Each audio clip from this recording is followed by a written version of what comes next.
আগুনে পুড়ে যাচ্ছে ইসরায়েলের মধ্যাঞ্চল। গাজায় যখন আগ্রাসনের সব সীমা ছাড়িয়ে যাচ্ছে ইসরায়েল, ঠিক তখনই মধ্যপ্রাচ্যের কসাই বেনিয়ামিন নেতানিয়াহুর দেশ থেকে ভেসে এলো আর্তনাদ। ভয়াবহ দাবানল ছড়িয়ে পড়েছে দেশটিতে। আগুনে পুড়ে খাক হয়ে যাচ্ছে প্রান্তরের পর প্রান্তর।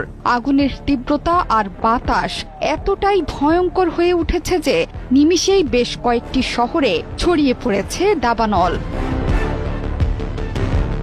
এরই মধ্যে শহরের বাসিন্দাদের নিরাপদ দূরত্বে সরিয়ে নেওয়া হয়েছে। আগুনের তীব্রতায় সড়কে বন্ধ আছে যান চলাচল। রেল লাইনের কাছে আগুন ছড়িয়ে পড়ায় বন্ধ আছে ট্রেন চলাচলও।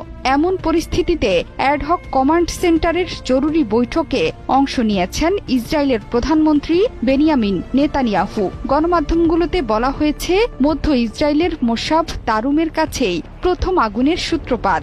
এখন যে কোনো ব্র্যান্ডের পুরাতন এসি বদলে নতুন ওয়ালটন এসিতে উপভোগ করুন 25% ছাড়। তাপমাত্রা বৃদ্ধি এবং বাতাসের তীব্রতায় বিভিন্ন জায়গায় ছড়িয়ে পড়েছে সেই আগুন। বেইত শেমেশ শহরের বেশ কয়েকটি স্থানেও দাবানল ছড়িয়ে পড়েছে। একে একে শহরগুলোকে গিলে ফেলছে ভয়ঙ্কর এই দাবানল। বর্তমানে নিয়ন্ত্রণের বাইরে চলে গেছে এই আগুন। এস্তাও